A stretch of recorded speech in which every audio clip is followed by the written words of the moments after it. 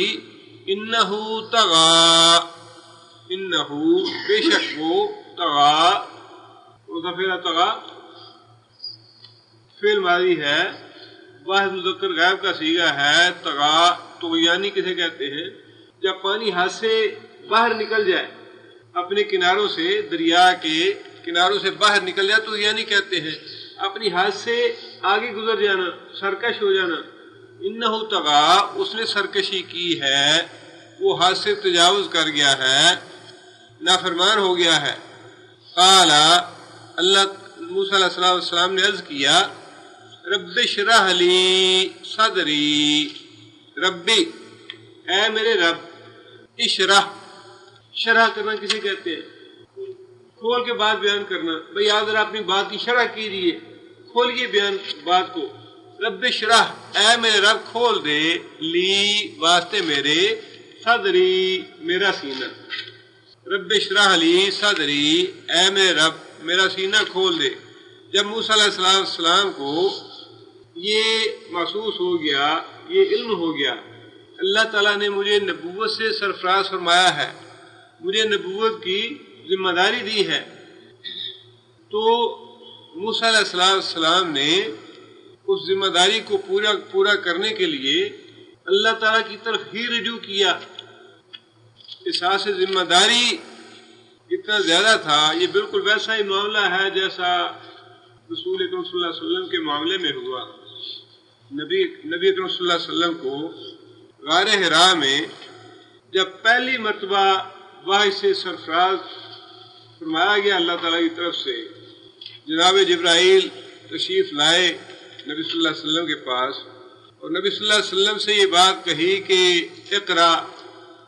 نبی صلی اللہ علیہ وسلم نے فرمایا کہ میں تو پڑھنے والا نہیں ہوں میں نہیں پڑھ سکتا.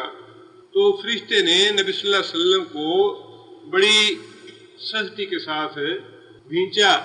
نبی صلی اللہ علیہ وسلم فرماتے ہیں کہ میری ساری قوت نچڑ گئی اتنی سختی سے بھینچا اور مجھے پھر وہ کلمات کہلوائے جو پہلی وحی کے ہیں اقرا بسم ربک الذی خلق. اس کے بعد نبی صلی اللہ علیہ وسلم گھر آئے اور نبی صلی اللہ علیہ وسلم اتنے زیادہ خوفزدہ تھے. نبی صلی اللہ علیہ وسلم نے حضرت خدیجہ رضی اللہ تعالیٰ عنہ سے یہ بات کہی کہ مجھے چادر دو مجھے خوف آ رہا ہے اور مجھے لگتا یہ ہے کہ میری جان ہلاک ہو جائے مجھے اپنی جان کا ڈر ہے.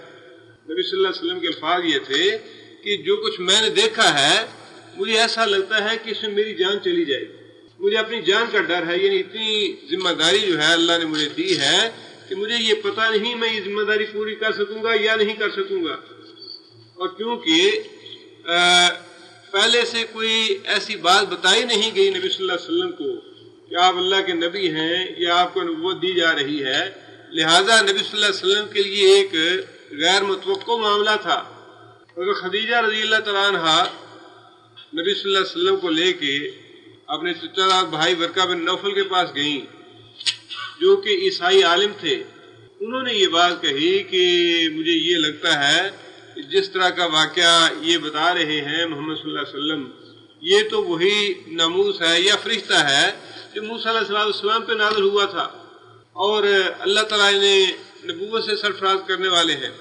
اب اس کے بعد نبی صلی اللہ علیہ وسلم فرماتے ہیں کہ مجھے بڑی شدید نفرت تھی شاعروں سے اور نجومیوں سے. اب مجھے ذہن میں مختلف باتیں آتی کہ یہ جو اس طرح کا کلام ہے اس طرح کا کلام میں جا کے لوگوں کو بتاؤں گا یا لوگوں کو سناؤں گا تو لوگ مجھے کیا کچھ کہیں گے. کیا مجھے لوگ شاعر کہنا شروع کر دیں گے یا مجھے لوگ نجومی کہنا شروع کر دیں گے. میرے دل میں اتنی گھٹن محسوس ہوئی اور اپنے طور پہ مجھے ایسا احساس ہوا کہ میں تو یہ کام نہیں کر پاؤں گا. اور حدیث میں آتا ہے کہ نبی صلی اللہ علیہ وسلم اس ارادے سے گھر سے نکلے کہ میں جاتا ہوں جا کے پہاڑ پہ چڑھ کے اپنے آپ کو گرا لیتا ہوں اور میں ہلاک ہو جاؤں گا میرا معاملہ ختم ہو جائے گا تاکہ یہ مجھے اس کام سے واسطہ نہ پڑے. نبی صلی اللہ علیہ وسلم اس ارادے سے گھر سے نکلے. ظاہر ہے کہ اس وقت یہ تو بعد میں جب شریعت نازل ہوئی اور اللہ تعالیٰ نے سارے احکامات دیے تو اس وقت یہ شریعت میں حکم آیا کہ خودکشی کرنی حرام ہے اور اس موت نہ مرا جائے. لیکن اس وقت کیونکہ نبی صلی اللہ علیہ وسلم کو شرعی احکام کا علم نہیں تھا اور نبی صلی اللہ علیہ وسلم کے لیے انتہائی غیر متوقع اور بہت ہی ایک ایسی ذمہ داری کی بات تھی جس سے پتہ نہیں میں جہاں بار ہو سکوں یا نہ ہو سکوں، اس خیال سے نبی صلی اللہ علیہ وسلم گھر سے نکلے اور نبی صلی اللہ علیہ وسلم فرماتے ہیں کہ میں پہاڑ کے آدھے راستے تک پہنچا تو مجھے ایک آواز آئی اور آواز یہ تھی کہ اے محمد صلی اللہ علیہ وسلم آپ اللہ کے رسول ہیں، میں جبریل۔ نبی صلی اللہ علیہ وسلم فرماتے ہیں کہ میں نے جب دیکھا اپنی نظر اوپر کی تو جناب جبرائیل سامنے مجھے نظر آئے اور انہوں نے پھر یہی بات کہی کہ اے محمد صلی اللہ علیہ وسلم آپ اللہ کے رسول ہیں، میں جبریل۔ نبی صلی اللہ علیہ وسلم کو جب واضح طور پہ یہ بات بتا دی گئی تو نبی صلی اللہ علیہ وسلم کو قدر اطمینان ہو گیا، سکون ہو گیا اور نبی صلی اللہ علیہ وسلم واپس تشریف لے آئے۔ اب یہی بات اللہ تعالیٰ نے آغاز میں نبی صلی اللہ علیہ وسلم نے ایسی ہی کیفیت محسوس کی کہ یہ کام ایسا ہے، یہ بوجھ اتنا زیادہ ہے نبوت کا کہ میری جان اس میں ہلاک ہو جائے گی، میں یہ کام نہیں کر پاؤں گا۔ اسی وجہ سے اللہ تعالیٰ نے یہ بات قرآن مجید میں ارشاد فرمائی کہ الم نشرح لک صدرک، کہ جس بوجھ کو تم محسوس کر رہے تھے کہ یہ نبوت کا بوجھ میں نہیں اٹھا سکوں گا اور یہ ذمہ داری میرے شاید نبھا سکوں یا نہ نبھا سکوں، الم نشرح لک صدرک، اے محمد صلی اللہ علیہ وسلم ہم نے کیا تجھ پہ یہ احسان نہیں کیا کہ تیرا سینہ اس کام کے لیے کھول دیا ہم نے۔ شرح سے مراد دو چیزیں ہیں، ایک تو یہ اطمینان اور یقین ہو جانا کہ واقعی جو کام اللہ نے مجھے دیا ہے یہ کام اللہ تعالیٰ مجھے کرنے کی ہمت اور توفیق بھی دیں گے اور میں یہ کام انشاءاللہ کر پاؤں۔ اب یہی وہ شرح صدر تھا جس وجہ سے نبی صلی اللہ علیہ وسلم کے خلاف جب ابو طالب کے پاس جاتے رہے کفار مکہ کہ آپ انہیں منع کیجیے، اور آخری مرتبہ جب وہ لوگ گئے ابو طالب کے پاس تو نبی صلی اللہ علیہ وسلم نے یہ بات ارشاد فرمائی، اے چچا اگر میرے ایک آنکھ پہ چاند رکھا جائے، ایک سورج رکھا جائے، تب بھی میں اس کام سے باز نہیں آؤں گا حتیٰ کہ یا تو میری جان ہلاک ہو جائے اس کام میں یا پھر یہ کام پورا ہو جائے جو اللہ نے مجھے دے کے بھیجا ہے۔ اور یہ بات کہنی جو ہے آج ہم تاریخ میں باتیں پڑھتے چلے آ رہے ہیں، اس لیے ہمیں اس کی اہمیت کا کوئی اندازہ نہیں ہوتا کہ نبی صلی اللہ علیہ وسلم نے کتنی بڑی بات کہی ہے اور کتنا اللہ تعالیٰ نے شرح صدر عطا فرما دیا تھا نبی صلی اللہ علیہ وسلم کو۔ ورنہ آج ہمارے پاس کوئی 50-60 ہزار ریال ہو، ہم نے کسی کاروبار میں لگانا ہو 100 دفعہ سوچتے ہیں پھر لگائیں یا نہ لگائیں، پتہ نہیں ڈوب ہی جائے کیا بنے کل کو، مستقبل کا ظاہر ہے کسی کو پتہ نہیں ہوتا۔ اب اتنے بڑے کام کے بارے میں یہ شرح صدر ہو جانا کہ جس کام کے لیے اللہ نے مجھے بھیجا ہے یہ میں ضرور کر کے رہوں گا، یہ ضرور پورا ہو کے رہنا ہے، خواہ یہ میرے ایک آنکھ پہ چاند رکھیں، ایک آنکھ پہ سورج رکھیں اور مجھے روکیں اس کام سے کہ باہر آؤ اس کام سے، یہ کام تم نے۔ اب کفار مکہ یہی تو چاہ رہے تھے کہ روکے نبی صلی اللہ علیہ وسلم کو اس کام سے کہ یہ کام نہ کرو۔ اب نبی صلی اللہ علیہ وسلم فرمایا کہ نہیں میں تو یہ کام کر کے رہوں گا، خواہ تم اس حد تک مجھے منع کرو کہ ایک آنکھ پہ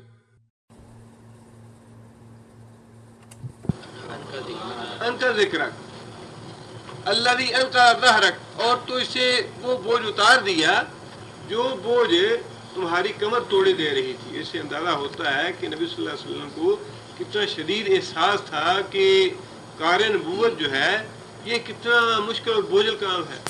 اب وہی بات جہاں موسیٰ علیہ السلام نے محسوس کی کہ یا اللہ کار نبوت تو آپ مجھے عطا فرما رہے ہیں کہ یہ تمہاری ذمہ داری ہے، اب اس ذمہ داری کو اٹھانے کے لیے مجھے وہ یقین بھی چاہیے اور مجھے وہ اطمینان بھی چاہیے کہ واقعی یہ میرے ہاتھوں سے ہو جائے گا اور مجھے وہ ہمت آپ عطا فرمائیں گے جس کے ذریعے میں اس کام کو پورا کروں گا۔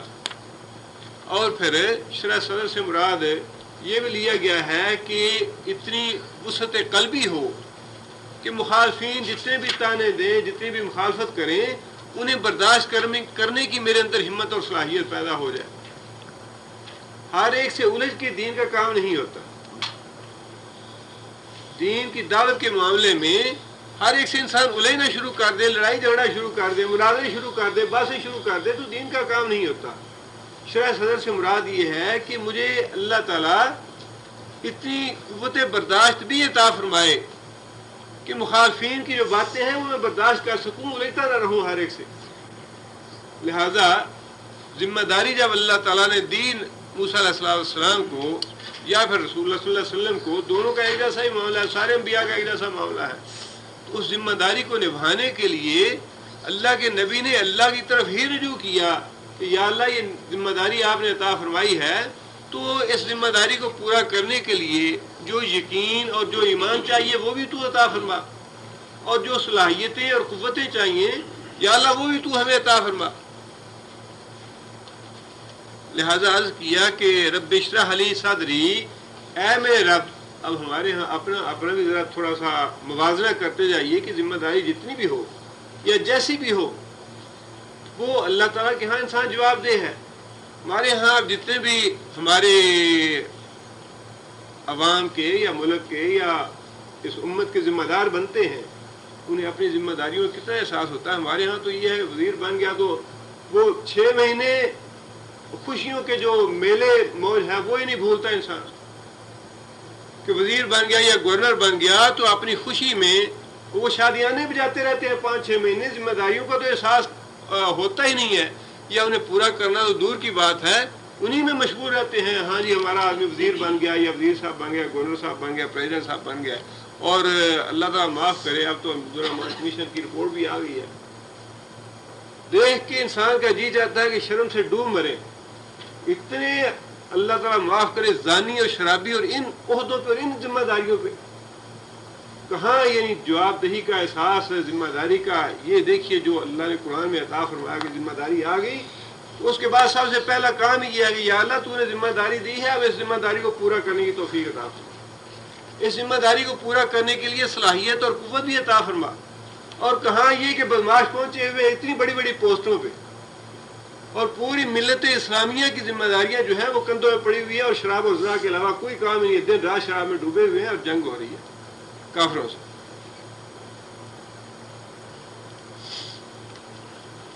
قرآن کے قریب کوئی جاتا ہی نہیں ہے، اللہ کے رسول کی کوئی بات سنتا ہی نہیں ہے، کوئی شرم نہیں ہے، کوئی حیا نہیں ہے، نماز روزہ ہے ہی نہیں. کس قدر دھوکہ دیا ملت اسلامیہ کو. ذرا انداز تو لگائیں کہ جب پاکستان ہندوستان تقسیم ہوا تو کتنی قربانیاں، کتنے بچے قتل ہوئے، ان کا خون کس کی گردن پہ، کتنی عصمتیں قربان ہوئی. ان ساری باتوں کو ذرا سامنے رکھیے اور وہ کمیشن کی رپورٹ پڑھ لیجیے. ایسے جی چاہتا ہے کہ کاش کوئی عمر ہوتا جو کوڑے مار مار کے ان کی جانیں نکال لیتا. کوئی یعنی تھوڑا سا بھی ایمان کی کوئی غیرت، اسلام کی کوئی غیرت، یا اللہ کے رسول کی کوئی تھوڑی سی بھی شرم اور حیا ہو.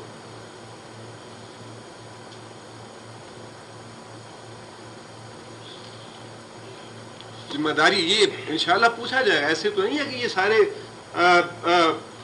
ملت اسلامیہ کو تباہ اور برباد کر کے تو اب مر گیا، کھا گیا اور ختم ہو گیا. قیامت کے دن انشاءاللہ ان کا دامن ہوگا، ہمارا ہاتھ ہوگا. اور جتنی بھی جانیں ضائع ہوئی ہیں، جنہوں نے قربانیاں دی ہیں پاکستان بننے میں، اور جنہوں نے یہ کہا تھا کہ بھئی پاکستان کا مطلب کیا لا الہ الا اللہ، ان کو کھڑا کیا جائے گا کٹہرے میں کہ تم ہو وہ لوگ جنہوں نے کہا تھا لا الہ ہوگا پاکستان میں. اور کیا کیا تم نے 25 سال بعد یا 50 سال بعد؟ اس میں سب سے زیادہ رسوائی اور سب سے زیادہ ذلت جو ہے پاکستان کے مسلمانوں کو ان لوگوں کی وجہ سے اٹھانی پڑی. کتنی تاریخ میں کوئی مثال نہیں کہ اتنے فوجیوں نے یا سپاہیوں نے اس طرح ہتھیار ڈال دیا. اتنی بڑی بڑی ذمہ داریاں اور کوئی اللہ کے سامنے جواب دہی کا احساس ہی نہیں ہے.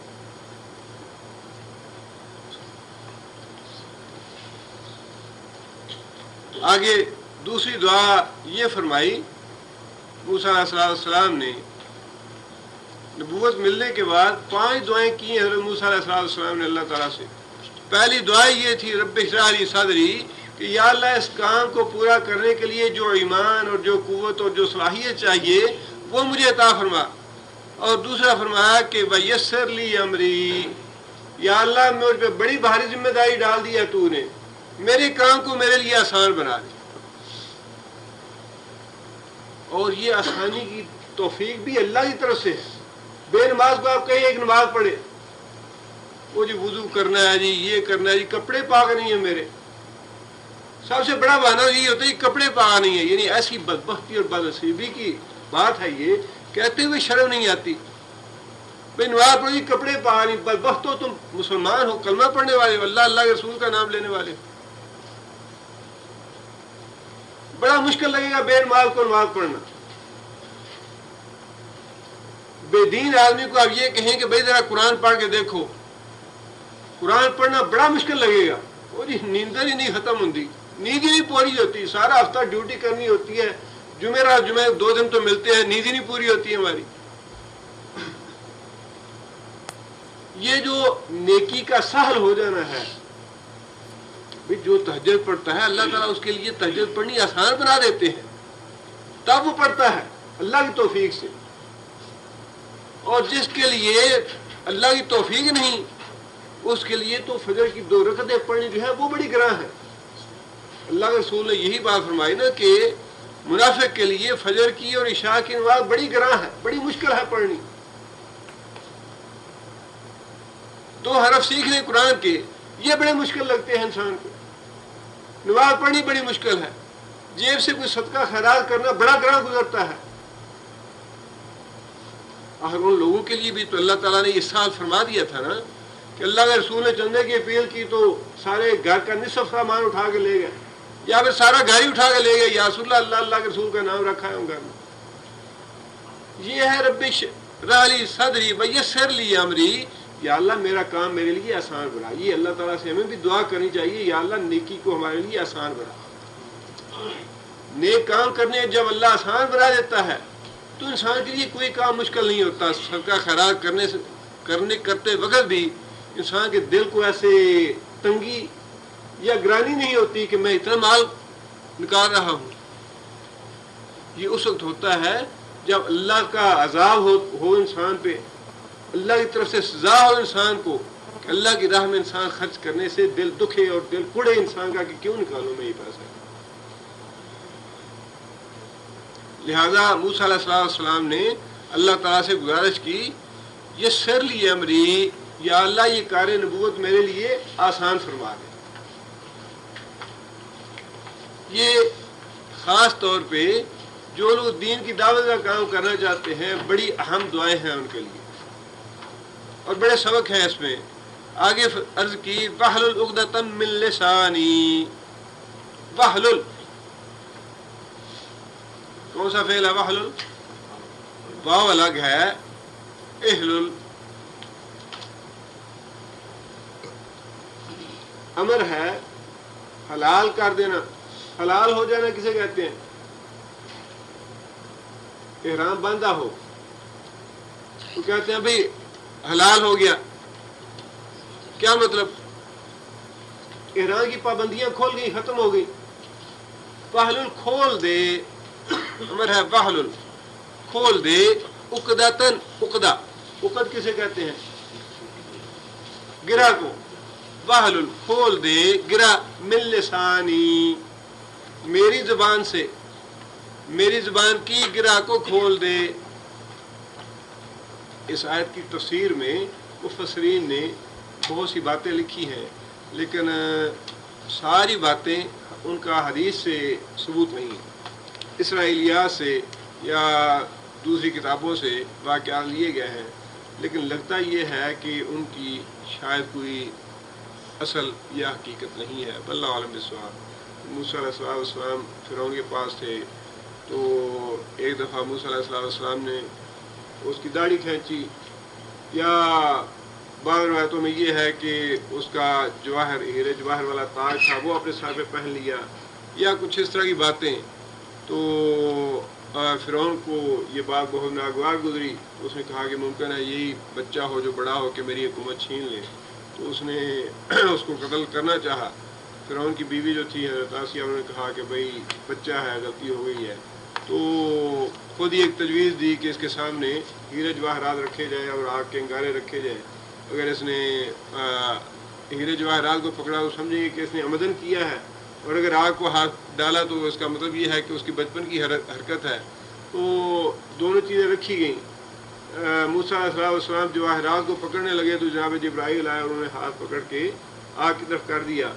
اور آگ کا انگارہ سخت لگا تو موسیٰ علیہ السلام نے منہ میں ڈال لیا اور نفرت اس وجہ سے زبان جل گئی اور موسیٰ علیہ السلام کی زبان میں نفرت آ گئی. یہ واقعہ لکھا ہے، لیکن لگتا یہی ہے کہ یہ محض اسرائیلیات میں سے ہے، اس کی حقیقت سے تعلق نہیں ہے. اللہ علیہ وسلم یہ واحلل عقدۃ من لسانی، سیدھا سادہ مفہوم تو یہی اس کا لگتا ہے کہ یا اللہ میری زبان میں فصاحت اور بلاغت پیدا کر. اور یہ الفاظ دوسری جگہ شاید سورہ قصص میں اللہ تعالیٰ نے خود ہی نقل کیے ہیں موسیٰ علیہ السلام کے کہ میرا بھائی جو ہے ہوا افصح منی لسانی، یا کچھ ایسے الفاظ ہیں کہ میرا بھائی جو ہے وہ میرے مقابلے میں فصاحت اور بلاغت میں اس کی زبان زیادہ تیز ہے، لہذا کار نبوت ان کو دے دیجیے. اللہ تعالیٰ نے جو طے کیا تھا موسیٰ علیہ السلام کو دینا ہے، موسیٰ علیہ السلام کو ہی دی. لیکن اس سے پتہ یہ چلتا ہے کہ موسیٰ علیہ السلام کی اس دعا کا مطلب یہی تھا کہ یا اللہ مجھے فصاحت اور بلاغت عطا فرما اسی طرح کی جس طرح کی تو نے میرے بھائی ہارون کو عطا فرمائی.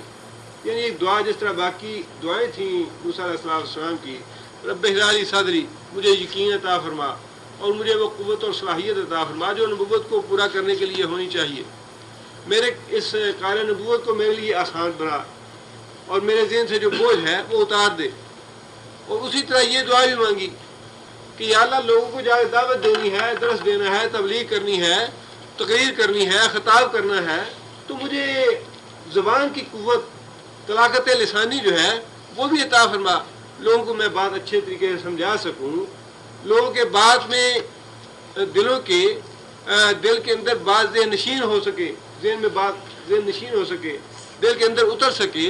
اس طرح کی مجھے قوت اور صلاحیت، فصاحت اور بلاغت عطا فرما.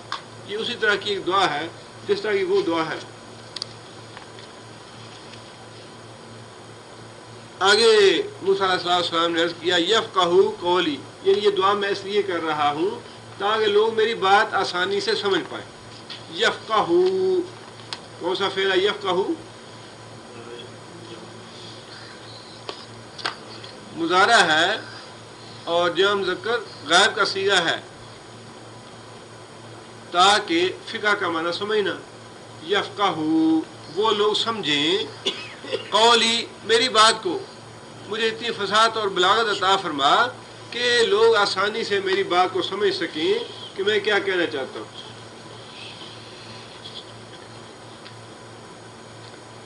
آگے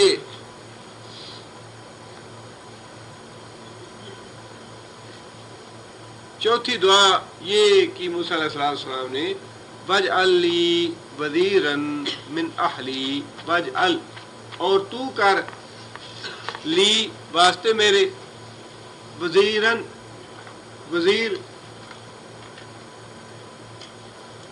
کا معنی وزیر کا معنی لا تعذروا وازرة وزر اخرى، وزر کا معنی بوجھ، لا تعذروا وازرة وزر اخرى کوئی بوجھ اٹھانے والا قیامت کے دن کسی دوسرے کا بوجھ نہیں اٹھائے گا.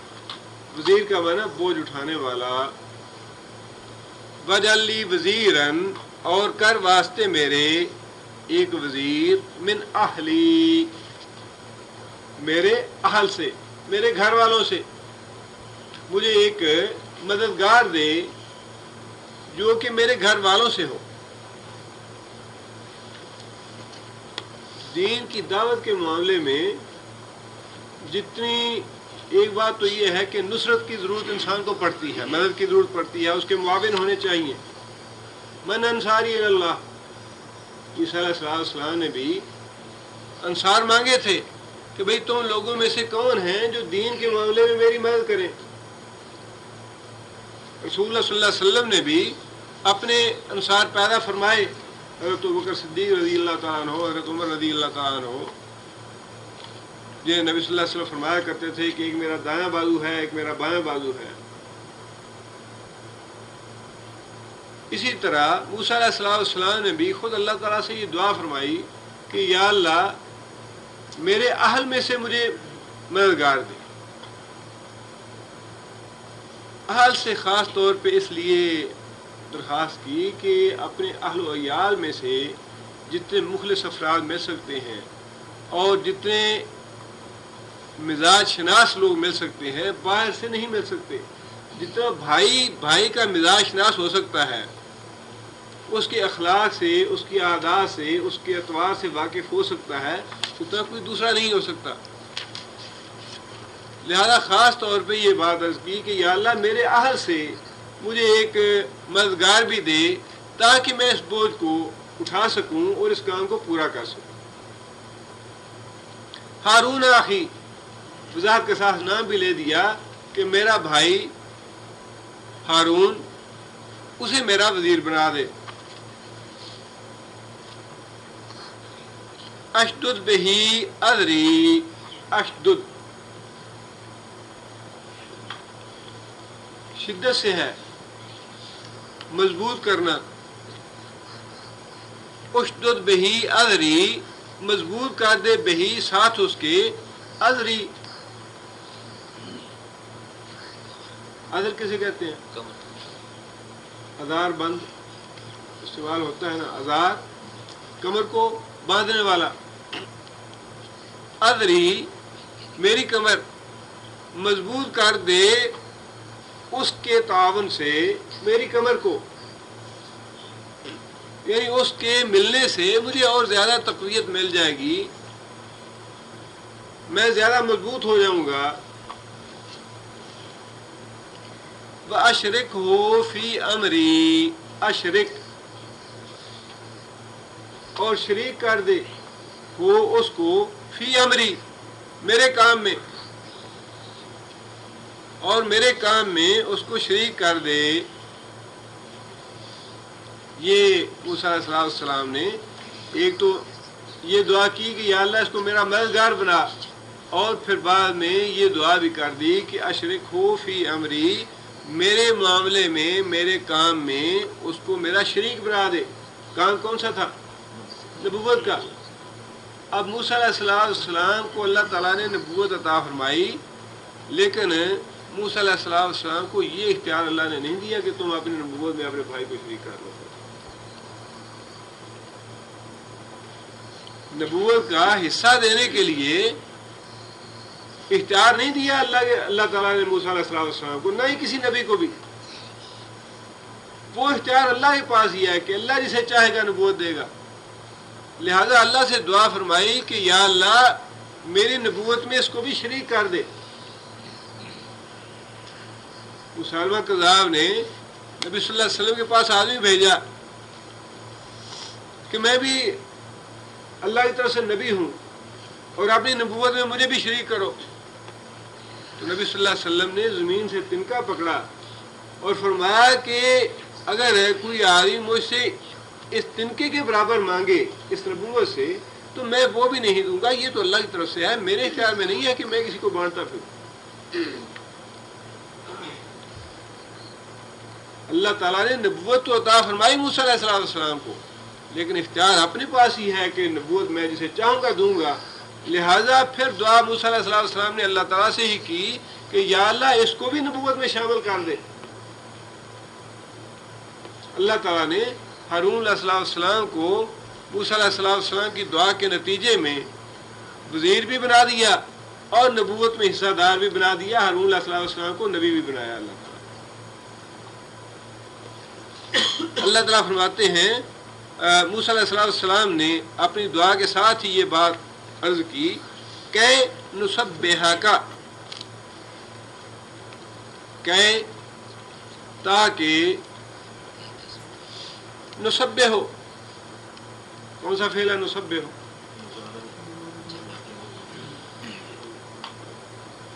مضارع ہے اور صیغہ جمع متکلم کا. نسبح ہو ہم تسبیح کریں. کا تیری، کیا جو ہے یہ حرف ناصب ہے، اس نے ہا کی پیش کو ہا کی زبر دی ہے. نسبح کا کہ تاکہ نسبح کا ہم تیری تسبیح بیان کریں، کثیراً بہت زیادہ. بھائی کے بغیر تسبیح نہیں کر سکتے تھے.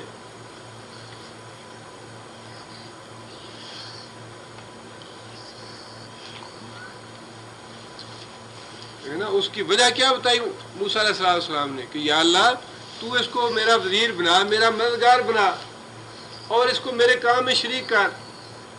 اور وجہ یہ بتائی کہ نسبحک کثیرا، یا اللہ تیری بہت زیادہ تسبیح کریں گے. یہ بالکل ایسے ہی ہے جیسے ایک آدمی یہ دعا کرے یا اللہ مجھے دیندار بیوی عطا فرما، ہم اپنے گھر میں دیندار ماحول بنائیں گے.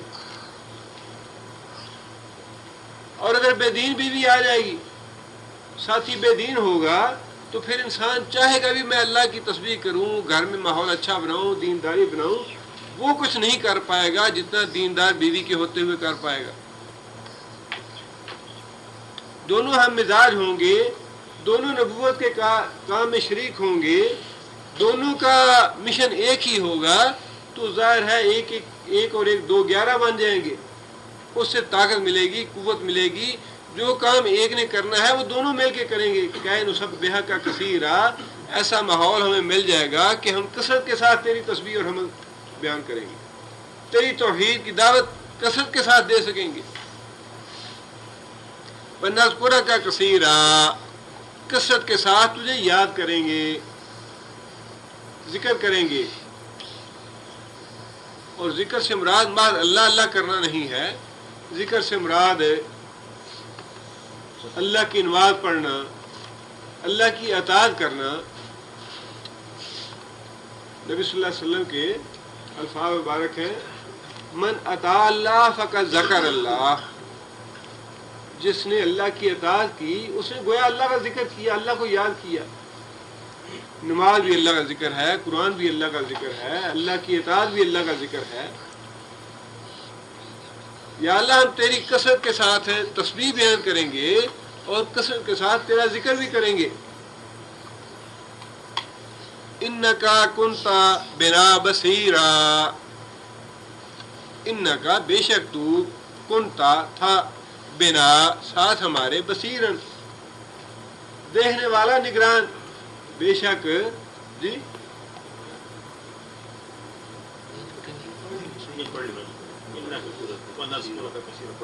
انکا کنتا بنا بصیرا، بے شک ماضی میں بھی تو ہمارا نگران رہا ہے، یعنی ہمارے معاملات کی نگرانی کرتا رہا ہے، ہم پہ تو مہربان رہا. جب فرعون جو ہے وہ قتل کرنا چاہتا تھا تو نے ہمیں اس سے بچا لیا. ماضی میں بھی تو ہمارے معاملات پہ نظر کرم کرتا رہا، ہمارے معاملات کو دیکھتا رہا، ہمارے معاملات کا نگران رہا. یا اللہ اب بھی تو ہم پہ مہربانی فرما، میرے بھائی کو میرا وزیر بنا دے اور میری نبوت میں بھی اسے شریک کر دے. ہم کثرت کے ساتھ تیری توحید بیان کریں گے، کثرت کے ساتھ تیرا دین پھیلائیں گے اور کثرت کے ساتھ تیری اطاعت اور فرما برداری میں مسلسل لگے رہیں گے. قال، اللہ تعالیٰ نے ارشاد فرمایا، قد اوتیت سؤلک یا موسیٰ. اللہ تعالیٰ نے ارشاد فرمایا قد اوتیت، ماضی مجہول ہے اور مذکر حاضر کا صیغہ ہے، بعد مذکر حاضر کا. اوتیت تو دیا گیا اے موسیٰ.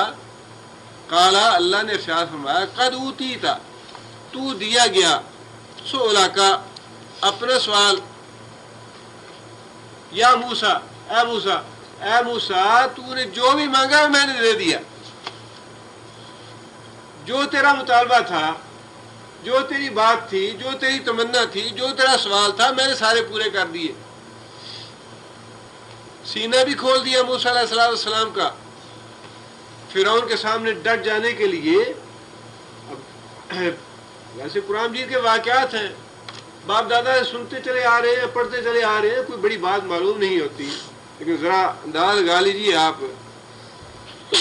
کہ آج اگر کسی کو کہا جائے کہ امریکہ کے سامنے ڈٹ جاؤ، کھڑے ہو جاؤ، بڑے بڑے ملک جن کے پاس وسائل بھی ہیں، ملکوں کے وسائل ہیں، وہ بھی کھڑے ہونے کو تیار نہیں ہیں. سارے آنکھیں نیچی کر لیتے ہیں. اس کے لیے بڑی ہمت اور اللہ تعالیٰ کی خاص توفیق اور خاص جذبہ ایمان ہونا چاہیے، جس کے بارے میں اللہ نے فرمایا کہ فرعون کے سامنے جانے کے لیے ہم نے تجھے ایمان اور یقین کی دولت بھی نواز دی. تیرے کام کو تیرے لیے آسان بھی بنا دیا، تجھے فصاحت اور بلاغت بھی عطا کر دی، اور تیرے بھائی کو تیرا وزیر یا مددگار بھی بنا دیا، اور اسے تیری نبوت میں بھی شریک کر کے نبی بنا دیا۔ جتنی باتیں مانگی تھی، جتنی باتوں کا سوال کیا موسیٰ علیہ السلام نے، اللہ تعالیٰ نے موسیٰ علیہ السلام کی ساری باتیں پوری فرما دی اور ساری باتیں قبول کی۔ آگے اللہ فرماتے ہیں وَلَقَدْ مَنَنَّا عَلَيْكَ مَرَّةً أُخْرَى۔ یہ سورہ طٰہٰ میں موسیٰ علیہ السلام کا جو واقعہ بیان کیا گیا ہے، یہ 2-3 ان مقامات میں سے ایک ہے جہاں بڑی تفصیل سے اللہ تعالیٰ نے موسیٰ علیہ السلام کا واقعہ بیان فرمایا ہے۔ دوسری جگہ سورہ قصص میں ہے، اور شاید ایک مقام شعراء میں ہے، جہاں اللہ تعالیٰ نے بڑی تفصیل سے یہ واقعات موسیٰ علیہ السلام کے بیان فرمائے ہیں۔ باقی جہاں پہ قدر اختصار کے ساتھ ہے۔ وَلَقَدْ مَنَنَّا، اور البتہ تحقیق، منا کا معنی اس نے احسان کیا، منان احسان کرنے والا، عبد المنان منان کا بندہ، منان کا معنی احسان کرنے والا، مننا ماضی ہے اور صیغہ جمع متکلم کا، مننا ہم نے احسان کیا، علیہ کا تیرے اوپر، مرتن دفعہ، اخرى دوسری، ہم نے پھر ایک دفعہ تجھ پہ احسان کر دیا، تجھے نبوت دی، اور نبوت دینے کے بعد جتنی باتیں تو نے ہم سے مانگی، جتنی باتوں کا سوال کیا، وہ ساری کی ساری ہم نے پوری کر دی تیری بات۔ اب اللہ تعالیٰ نے موسیٰ علیہ السلام پہ ماضی میں جو احسانات کیے تھے ان کا بھی تھوڑا سا تذکرہ فرما دیا یہاں پہ۔ یہ ارشاد فرمانے کے بعد ہے کہ اے موسیٰ، ہم نے احسان کرتے ہوئے تیری ساری باتیں اور تیرے سارے سوال تسلیم کر لیے اور تجھے عطا کر دیے، اور اس سے پہلے بھی ہم تم پہ بڑے احسانات کر چکے ہیں۔ ان احسانات کا ذکر اللہ تعالیٰ نے یہاں ارشاد فرمایا ہے۔ اللہ فرماتے ہیں اذ اوحینا، اذ جب، اوحینا کون سا فعل ہے؟ ماضی کا فعل ہے، جب متکلم کا صیغہ ہے۔ اذ اوحینا جب ہم نے وحی کی، الی امکا، الی طرف امکا تیری ماں، ما یوہا، ما جو موصولہ ہے یہاں پہ، یوہا کون سا فعل ہے؟ یوہا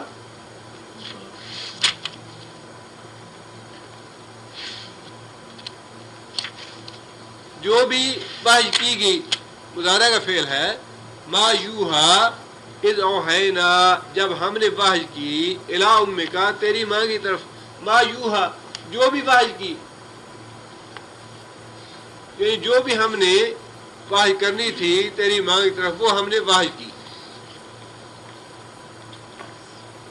یہاں وحی سے مراد ہے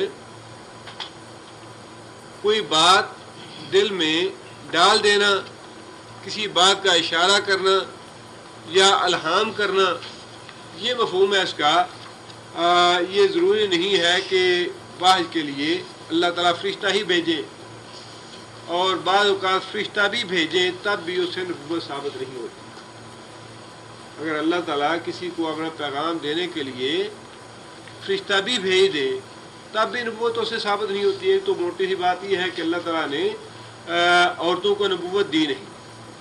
اور دوسری بات یہ ہے کہ وحی کا لفظ جو ہے وہ اس کے لیے ضروری نہیں کہ فرشتہ ہی لے کے آئے۔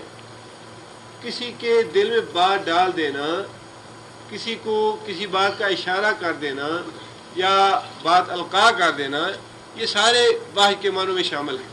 اور یہاں وہی وحی کا لفظ اللہ تعالیٰ نے استعمال فرمایا ہے کہ ہم نے موسیٰ علیہ السلام کی والدہ کے دل میں یہ بات ڈال دی، ان کے دل میں یہ القاء کیا یا ان کو یہ اشارہ کیا۔ کیا اشارہ کیا؟ انقذفی، ان الگ ہے،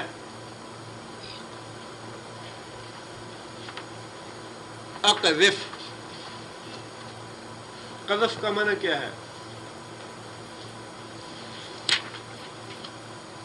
حد قذف کسے کہتے ہیں؟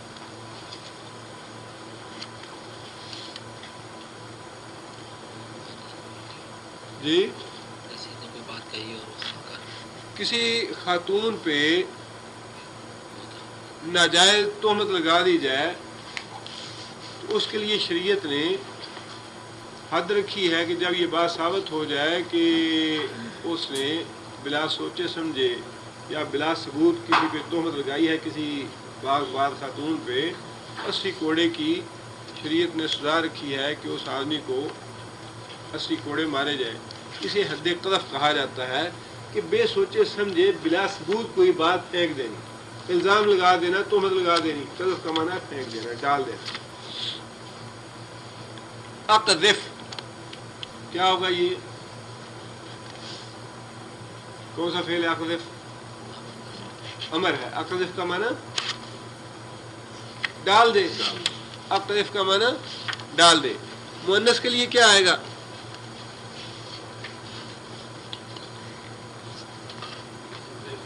جی اقذفی، اقذف مرد کے لیے، مذکر کے لیے۔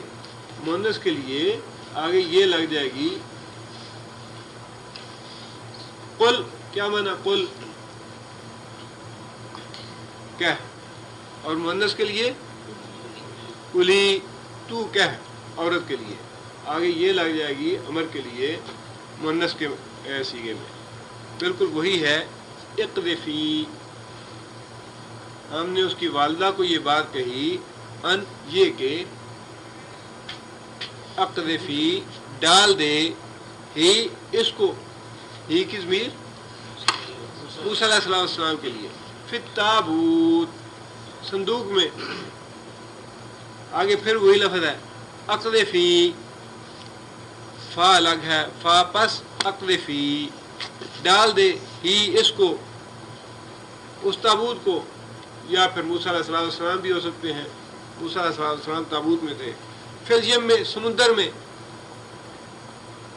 موسیٰ علیہ السلام کو تابوت میں ڈال دے اور تابوت کو فی الیم میں، سمندر میں ڈال دے۔ فَلْيُلْقِهِ الْيَمُّ، فا پس الگ ہے، لِيُلْقِ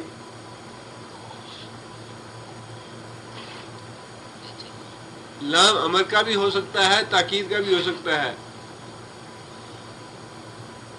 تاکہ یلقِ ڈال دے گا، ہی اس کو، موسیٰ کو یا تابوت کو، الیم سمندر، بالساحل ساحل پر۔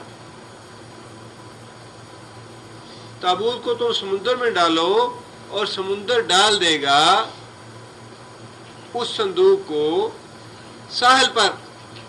یاخذہ، یاخذ فعل مضارع ہے، بعض مذکر غائب کا صیغہ ہے۔ یاخذ پکڑ لے گا، ہو اس کو، اس صندوق کو۔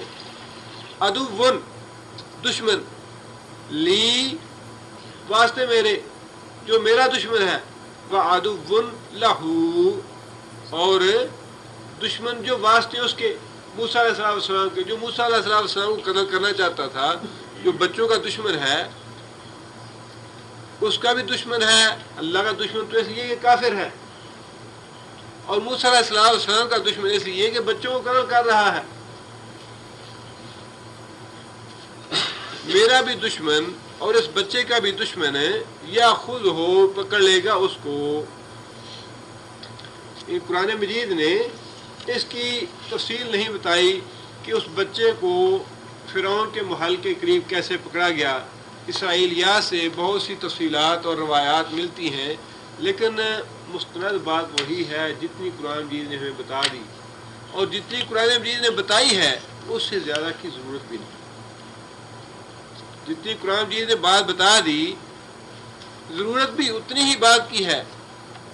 کیسے موسیٰ علیہ السلام کی والدہ نے تابوت تیار کیا، کیسا تھا وہ تابوت، کیسے ڈالا، سمندر میں کیسے پھینکا، سمندر کہاں سے گزرتا تھا، اور کیسے وہ پہنچا محل تک، اٹھانے والے کون تھے، ملازم تھے اس کے یا دھوبی تھے، یا کنیزیں تھیں، کون تھی، اس کی کوئی ضرورت بھی نہیں ہے، قرآن جی نے ایسی تفصیلات بیان بھی نہیں فرمائی. اتنی ہی اللہ تعالیٰ نے بات ارشاد فرما دی کہ ہم نے موسیٰ علیہ السلام کی والدہ کے دل میں یہ بات ڈالی کہ تم ایسے کرو، اور انہوں نے ایسے کیا، تابوت بنایا، تابوت کو سمندر میں ڈال دیا، اور یہ سارا بہانہ تھا موسیٰ علیہ السلام کی جان بچانے کے لیے،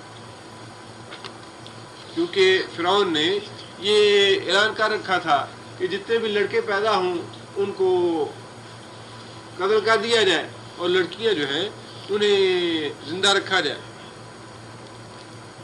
اور اللہ تعالیٰ نے خود یہ بات ارشاد فرمائی کہ وفی ذالک بلاء عظیم، اللہ نے فرمایا کہ یہ بہت بڑی آزمائش تھی تمہارے لیے. فرعون کا یہ جو اس طرح قتل کرنا اور لڑکیوں کو زندہ چھوڑنا تھا، یہ بہت بڑی آزمائش تھی مسلمانوں کے لیے، بنی اسرائیل کے لیے.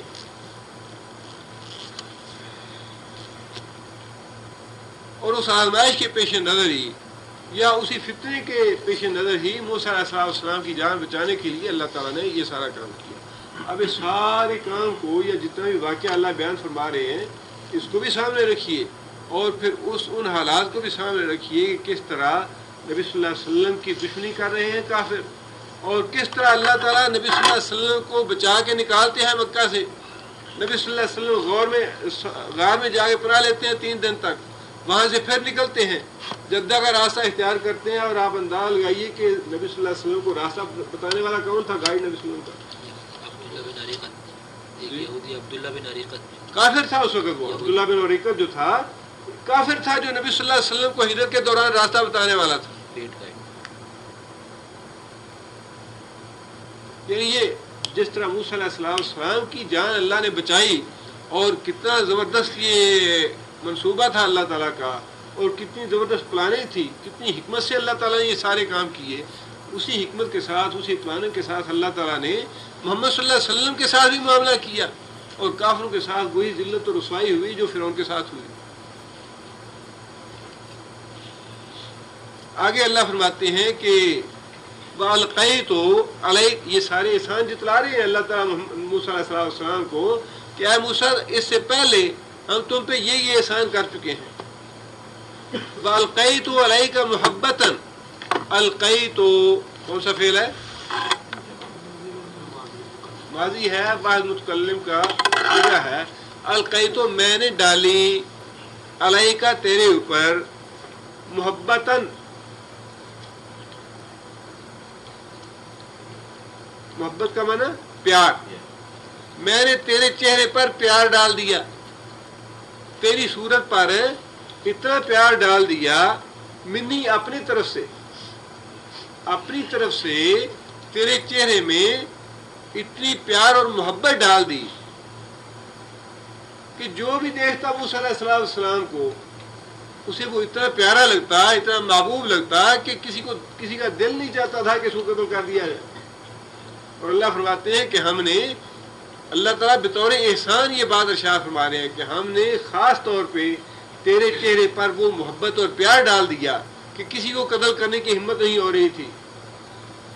سب سے پہلے تو فرعون کی بیوی نے دیکھا تو وہ اتنی ریجھ گئی موسیٰ علیہ السلام کا چہرہ دیکھ کے، موسیٰ علیہ السلام کو شکل دیکھ کے اتنا اسے پیار آیا، اتنا اسے محبت آئی کہ اس نے خود جا کے فرعون سے کہا کہ میں اس کو قتل نہیں ہونے دوں گی، ہماری اولاد نہیں ہے تو اس سے اچھی اولاد ہمیں کہاں سے ملے گی، اتنا پیارا بچہ، اتنا خوبصورت بچہ.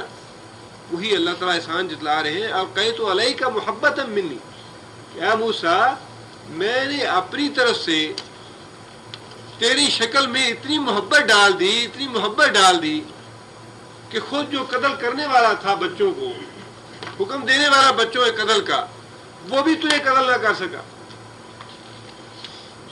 تیری شکل دیکھ کے.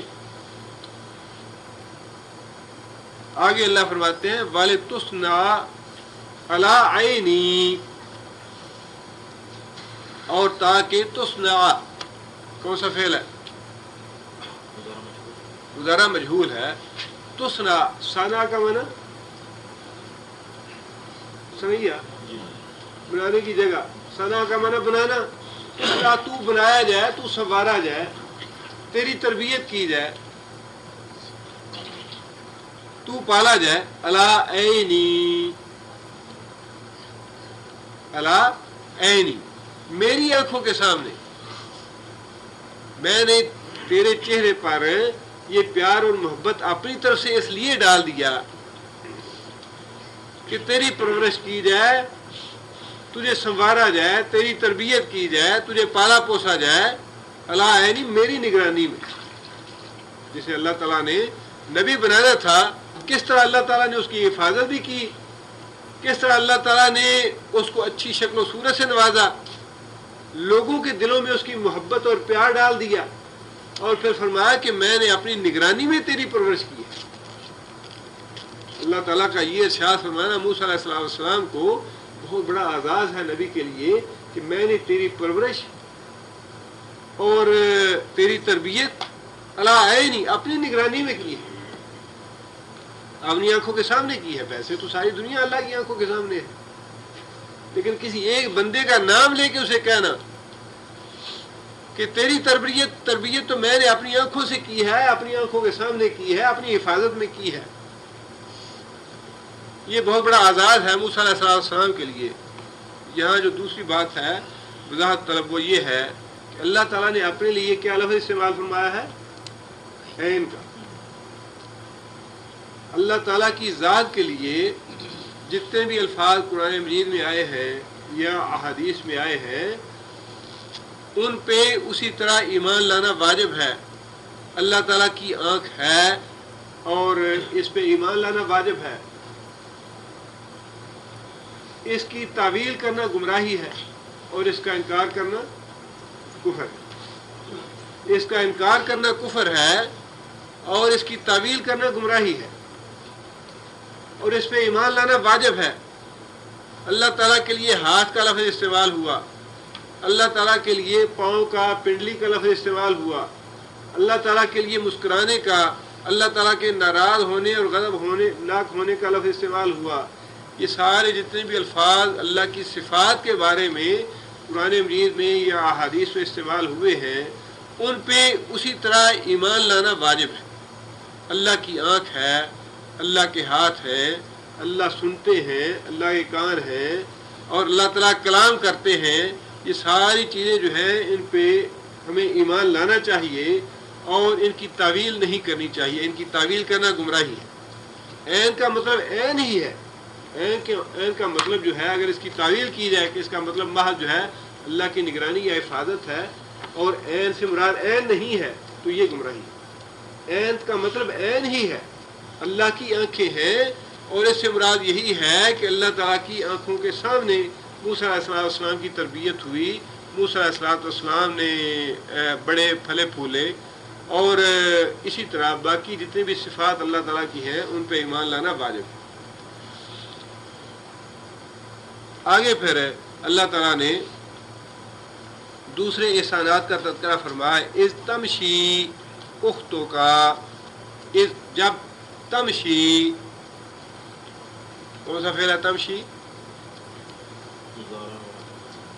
واحد مؤنث کا صیغہ ہے۔ تمشی، وہ چلی، اختوں کا، تیری بہن۔ تفصیلات جو ہیں وہ ویسے تو آیات کو سامنے رکھتے ہوئے بھی کچھ تفصیل کی سمجھ آتی ہے، اور کچھ تفصیلات جو ہیں وہ اسرائیلیات میں بھی موجود ہیں، اور جتنی سمجھ آتی ہے وہ یہی ہے کہ تابوت جب پہنچ گیا وہاں فرعون کے گھر میں، ضرورت محسوس ہوئی اس بچے کی کو دودھ پلانے کے لیے، تو اللہ تعالیٰ نے خود یہ بات ارشاد فرمائی کہ ہم نے کسی دوسری ماں کا دودھ جو ہے اس کے لیے حرام کر دیا۔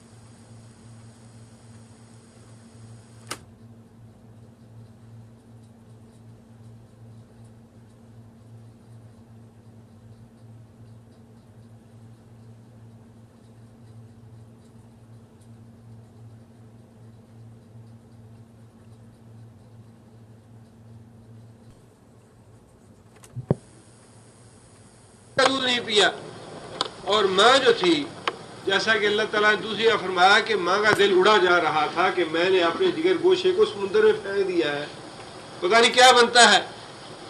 اب دل میں اللہ نے وہ یقین تو عطا کر دیا تھا جو وحی کے لیے ضروری ہے کہ تو یہ کام کر، اور اس یقین کے تحت کر دیا، لیکن اللہ خود فرماتے ہیں کہ اس کے بعد موسیٰ کی ماں جو ہے اس کا دل اڑنے لگا کہ پتہ نہیں کہاں پہنچتا ہے، کیا ہوتا ہے اس کا نتیجہ۔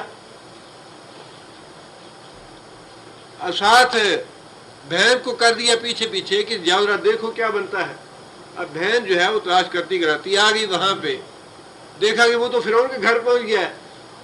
بہن کی بھی ایک دفعہ توتے اڑ گیا کہ یہ کیا ہوا، جس سے بچانا چاہ رہے تھے اللہ نے اسی کے گھر پہنچا دیا ہے، قتل کرو اسے۔ اب دیکھیں یہ ہے وہ ساری چیزیں جو اللہ کی منصوبہ بندی ہے۔ پوری دنیا مارنا چاہے، اللہ بچانا چاہے تو کوئی نہیں مار سکتا۔ یہ وہ چیز ہے جو واقعہ ساری دنیا پڑھتی ہے، کفار مکہ کے سامنے بھی رکھا گیا، پھر بھی ہدایت نہیں ملی انہیں۔ اگر یہ اللہ محمد صلی اللہ علیہ وسلم اللہ کے نبی ہیں تو یہ تو اسی طرح اللہ کی مدد اور نصرت شامل ہے ان کے ساتھ جیسے موسیٰ علیہ السلام کے ساتھ تھی۔ جیسے اللہ نے موسیٰ علیہ السلام کو بچا لیا ویسے اللہ انہیں بھی بچا لیں گے، لیکن اس کے باوجود ہدایت نہیں ملی۔ بہن آئی پیچھے اور دیکھا صورتحال کو سمجھی تو جا کے خود کہہ دیا کہ بھائی میں تمہیں اگر یہ بچہ دودھ نہیں پی رہا تو کچھ گھر والوں کی خبر دیتی ہوں جو اس کو دودھ پلائیں گے اور اس کی اچھی نگرانی کریں گے، اس کی اچھی تربیت کریں گے۔ فتقولو، اور وہ کہتی، مضارع کا فعل ہے، بعد مؤنث غائب کا صیغہ ہے، فتقولو، اور وہ بچی یا بہن کہتی، حل ادلکم، حل کیا، ادلو اللہ کا معنی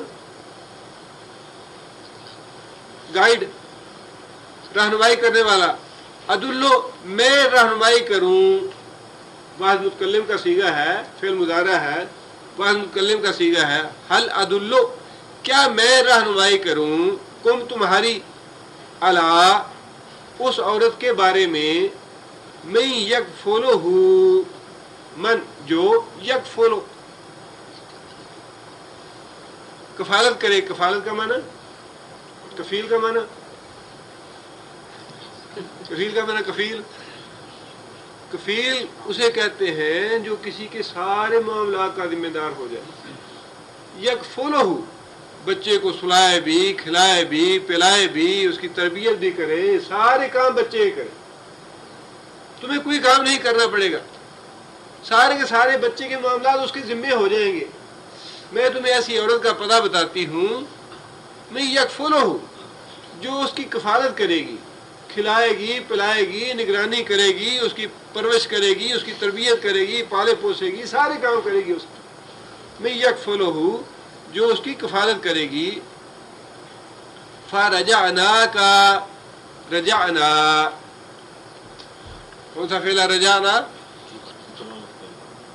ماضی ہے اور جب متکلم کا صیغہ ہے رجعنا، ہم نے لوٹا دیا کا تجھ کو اے موسیٰ، ہم نے تجھ کو لوٹا دیا الی امک کا تیری ماں کے پاس۔ دیکھیے کیسی عجیب و غریب اللہ کی قدرت ہے، اللہ کی شان ہے کہ جو جس بات سے ڈر تھا فرعون کو وہی ہو کے رہی بات اور ہوئی اسی کے ہاتھوں۔ کتنے ہزاروں لاکھوں سے بچے قتل کروا دیے ہوں گے، لیکن اس کے باوجود جو اللہ کا منصوبہ تھا، جو اللہ کا قدر مقدورہ، جو اللہ نے مقدر کیا ہوا تھا کام، وہ تو ہو کے رہا۔ اگر یہی ایک واقعہ پڑھ لیں مسلمان لوگ تو سارا خوف دل سے نکل جانا چاہیے سپر پاوروں کا، فلاں حملہ کر دے گا، فلاں یہ کر دے گا، فلاں ایسے تباہ کر دے گا، فلاں بھی تباہ کون کرے گا؟ اللہ کے ہاتھ میں۔ اگر اللہ پہ ایمان ہو، اللہ پہ یقین ہو، اللہ کے ساتھ تعلق ہو تو کون سی طاقت ہے دنیا کی جو اللہ کا مقابلہ کرے؟ اور یہ سارا کام اس ترتیب سے ہوا، اس پروسیس سے ہوا کہ کوئی اب نارمل بات لگتی ہی نہیں، یعنی کوئی خلاف فطرت بات لگتی ہی نہیں، ایسے لگتا ہے کہ یہ تو بالکل ایک فطری کام ہونا تھا، ایسے جو ہو گیا ہونا ہی ایسے تھا۔ اس میں کوئی انہونی بات تو لگتی ہی نہیں ہے۔ اللہ فرماتے ہیں کہ یہ بھی ہمارا احسان، رجعنا کا الی امک کا، ہم نے پلٹا دیا تجھ کو تیری ماں کے پاس۔ اب یہ دیکھیے اللہ کی کتنی قدرت ہے، کتنی بڑی شان ہے، بہن بھی اکٹھی ہو گئی، بھائی بھی اکٹھا ہو گیا، ماں بھی اکٹھی ہو گئی، تینوں ایک جگہ پہ ہیں، اور وہ اتنے بدھو اور بیوقوف ہیں تینوں کو پہچان نہیں سکے یہ بہن بھائی ہیں آپس میں۔ یعنی کچھ تو مشابہت ہوتی ہے بہن بھائی میں، یا ماں بیٹے میں، یا ماں بیٹی میں۔ آدمی نہ بھی بڑا بھی دھوکہ کھا جائے لیکن کچھ نہ کچھ مشابہت تو انسان کو لگتی ہے۔ اور پھر ان ساری باتوں پہ ان بیوقوفوں کو اتنا خیال نہیں آیا کہ اس ایک بچے نے سارے شہر کی عورتوں کا دودھ نہیں پیا، کیا وجہ ہے کہ اس عورت کا دودھ یہ پی رہا ہے؟ اور یہ لڑکی آ کے ہمیں کہہ رہی ہے کہ میں تمہیں ایک عورت بتاتی ہوں جس کا دودھ یہ ضرور پی لے گا۔ یعنی اگر سوچا جائے، دیکھا جائے تو بے شمار باتیں تھیں جو اس بات کی رہنمائی کرنے والے تھیں کہ یہ تو کوئی معاملہ اور ہے، لیکن جو کام اللہ نے کرنا تھا اس وقت تو اللہ تعالیٰ مت مار دیتے ہیں۔ جو کام اللہ نے کرنا ہے انسان کو سمجھ ہی نہیں آتی کیسے ہو گیا یہ۔ کسی کو اس بات کا خیال ہی نہیں آیا کہ یہ لڑکی کہاں سے آئی ہے، اس لڑکی کا پتہ تو کریں، اور یہ جسے لا رہی ہے یہ عورت کون ہے۔ اور پھر ان کی محاندرے سے، ان کی شکل سے بھی کوئی یہ پہچان نہیں سکا، کسی کو شک تک نہیں گزرا، گمان تک نہیں گزرا کہ بھئی ان کا کوئی آپس میں تعلق ہو، یا رشتہ داری ہو، یا یہ ماں بیٹے ہوں، یا ماں بہن بھائی ہوں، کچھ بھی نہیں ہے۔ اللہ فرماتے ہیں کہ بس ہم نے لوٹا دیا تمہاری ماں کے پاس تمہیں۔ کتنی اللہ کی بڑی حکمت ہے، کتنی اللہ کی بڑی قدرت ہے، اور یہ ساری چیزیں پڑھنے کے باوجود، ان کا مطالعہ کرنے کے باوجود، تلاوت کرنے کے باوجود ایمان کی رتی نہیں مسلمان حکمران جتنے بھی ہیں سب کے پاس بس وہی خوف اور ڈر ایک ہے، اس کو وہ یہ کر دے گا، وہ ایسے کر دے گا، وہ تباہی کر دے گا، وہ ایسے کر دے گا، وہ ہمیں نہیں جینے دے گا، وہ ہمیں مار دے گا۔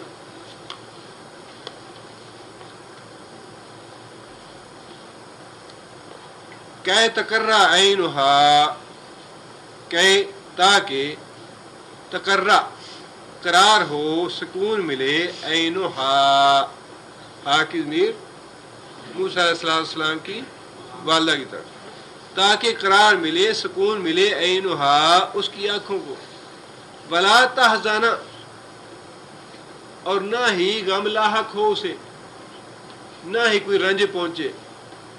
یہ سارا انتظام اللہ تعالیٰ نے ایسے طریقے سے کر دیا کہ کسی کو محسوس تک نہیں ہوا کہ کوئی غیر معمولی واقعہ ہو گیا ہے، لیکن اللہ تعالیٰ نے جو کرنا تھا اس کو غیر محسوس طریقے سے پورا کر دیا۔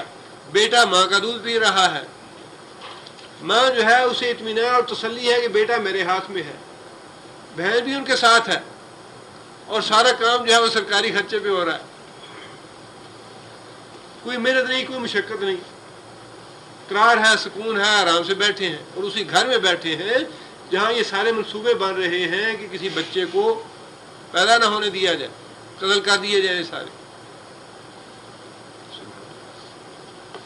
وَقَتَلْتَ نَفْسًا، آگے پھر اللہ تعالیٰ نے ایک اور احسان جتلایا موسیٰ علیہ السلام کو۔ وَقَتَلْتَ، کون سا فعل قتلت؟ ماضی ہے، واحد مذکر حاضر کا صیغہ ہے۔ قتلت، تو نے قتل کیا، اے موسیٰ تو نے قتل کیا، نفسن، ایک جان، ایک نفس، فنجینا، پس نجینا، ہم نے نجات دی، کا تجھ کو، من الغم میں، اس غم سے۔ واقعہ اللہ تعالیٰ نے خود ہی دوسری جگہ پہ ارشاد فرمایا ہے کہ فرعون کی قوم یعنی قبطی، ایک قبطی قوم کا اور ایک اسرائیلی قوم کا آدمی دونوں آپس میں جھگڑ رہے تھے۔ اسرائیلی آدمی نے بلایا موسیٰ علیہ السلام کو مدد کے لیے، اور موسیٰ علیہ السلام کو ممکن ہے اللہ تعالیٰ نے ذہن میں یہ بات ڈال دی ہو، اور اللہ تعالیٰ نے موسیٰ علیہ السلام کو یہ شعور دے دیا ہو اپنی ماں کے بارے میں بھی اور بہن کے بارے میں بھی موسیٰ علیہ السلام نے اسرائیلی کی مدد کرنے کے لیے جو زیادتی کر رہا تھا اس کو مکہ مارا، وہ بندہ مر گیا غیر ارادی طور پہ. موسیٰ علیہ السلام کا ارادہ نہیں تھا مارنے کا، غیر ارادی طور پہ بندہ مر گیا. اب قرآن مجید نے خود ہی اس کی وضاحت فرمائی کہ وہ راز کیسے کھلا. دوسرے دن پھر وہی اسرائیلی کسی اور آدمی سے لڑ رہا تھا، پھر بلایا موسیٰ علیہ السلام کو مدد کے لیے. اب موسیٰ علیہ السلام کو بھی غصہ آیا کہ بھئی یہی آدمی لڑ رہا ہے ہر آدمی سے روزانہ، اور اسے ڈانٹنے لگے کہ تم ہی ہر آدمی سے لڑتے ہو جھگڑتے ہو. تو اسے یہ خدشہ ہوا کہ شاید موسیٰ علیہ السلام کی مجھے ہی نہ مار دیا. اس نے کہا کہ موسیٰ جس طرح کل ایک بندہ مارا آج تم مجھے مارنے لگے ہو. وہ راز جو تھا کھل گیا موسیٰ علیہ السلام کا. راز کھلنے سے موسیٰ علیہ السلام کو اپنی جان کا خطرہ پیدا ہوا. موسیٰ علیہ السلام مصر سے بھاگ گئے، مدین چلے گئے.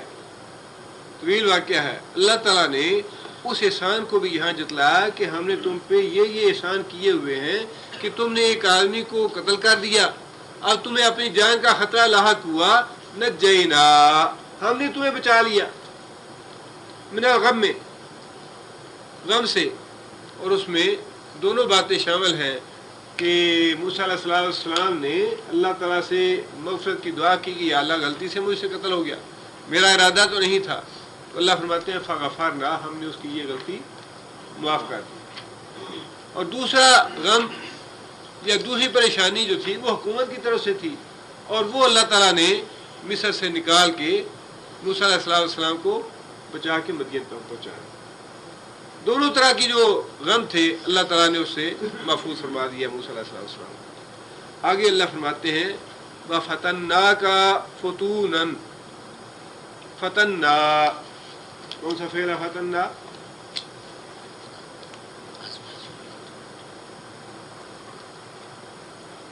ماضی کا فعل ہے، جب متکلم کا صیغہ ہے. فتنا، ہم نے آزمایا، ہم نے امتحان میں ڈالا، ہم نے فتنے میں ڈالا. کا تجھ کو، فتنے کا معنی امتحان اور آزمائش. ہم نے امتحان میں ڈالا تجھ کو. فتونن، اس طرح امتحان میں ڈالا جس طرح امتحان میں ڈالنے کا حق ہوتا ہے. یعنی اس طرح ہم نے تمہیں امتحانوں میں ڈال کے ان سے نکالا ہے جس طرح امتحان میں ڈالنے کا حق ہوتا ہے. یعنی کتنی دفعہ تیری جان پہ بان آئی بچپن سے ہی.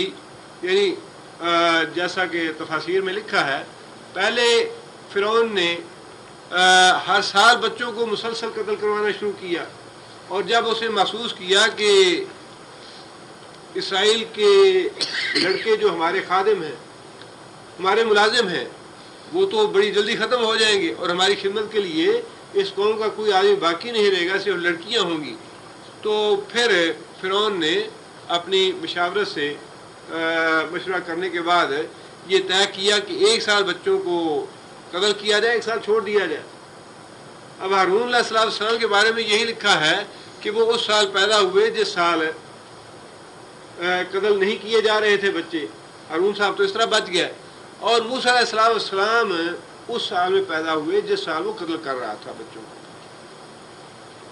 اب یہ بھی ایک فتنہ تھا موسیٰ علیہ السلام کے لیے، امتحان تھا، آزمائش تھا کہ موسیٰ علیہ السلام اسی سال میں پیدا ہوئے. اللہ کی حکمت ہوتی تو اس سال میں پیدا ہوتے جس سال میں قتل نہیں ہو رہے تھے. اس کے بعد پھر بہت سے مواقع ایسے آئے جب موسیٰ علیہ السلام کی جان پہ بن آئی یا موسیٰ علیہ السلام کی موت جو ہے وہ سر پہ تھی، تو اللہ تعالیٰ نے موسیٰ علیہ السلام کو ان سارے مواقع سے بچایا. تو اللہ تعالیٰ بطور احسان یہ بات ارشاد فرما رہے ہیں فَفَتَنَّاكَ فُتُونًا. اور پھر ہم نے آزمائشوں میں، امتحانوں میں ڈالا تو کل جس طرح ڈالنے کا حق تھا، اور بچایا تو ان کو ان امتحانوں سے، ان فتنوں سے. آگے پھر اللہ نے اشارہ فرمایا لبستا فعل ماضی ہے اور صیغہ واحد مذکر حاضر کا. لبستا، تو ٹھہرا، پس تو ٹھہرا سنین، کئی سال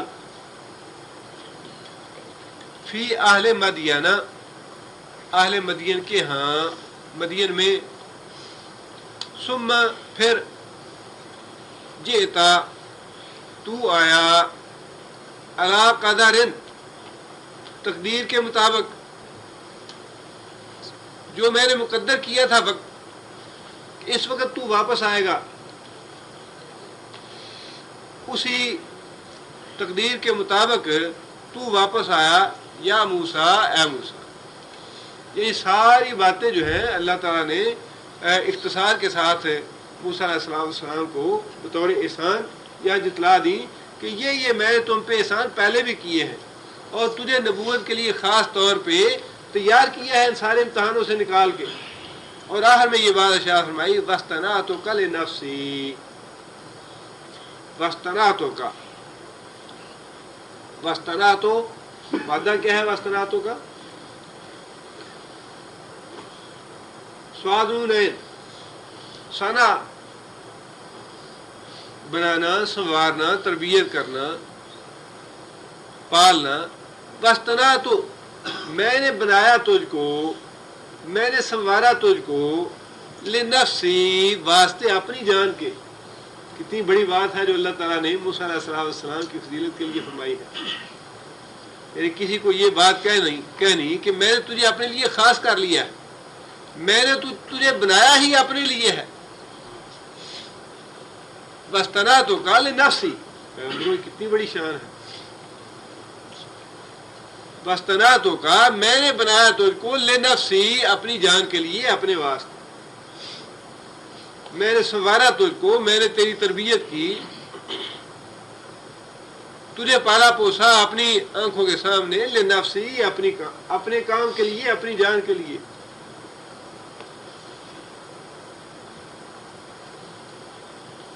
آگے پھر اللہ تعالیٰ نے یہ سارے احسان جتلانے کے بعد جو نبوت کے فرائض اور نبوت کی ذمہ داریاں تھیں ان کے بارے میں حکم ارشاد فرمایا کہ اب تم یہ لے کے جاؤ میری آیتیں معجزات اور میری دعوت توحید کی فرعون کے پاس لے کے جاؤ اور اسے یہ باتیں کہو.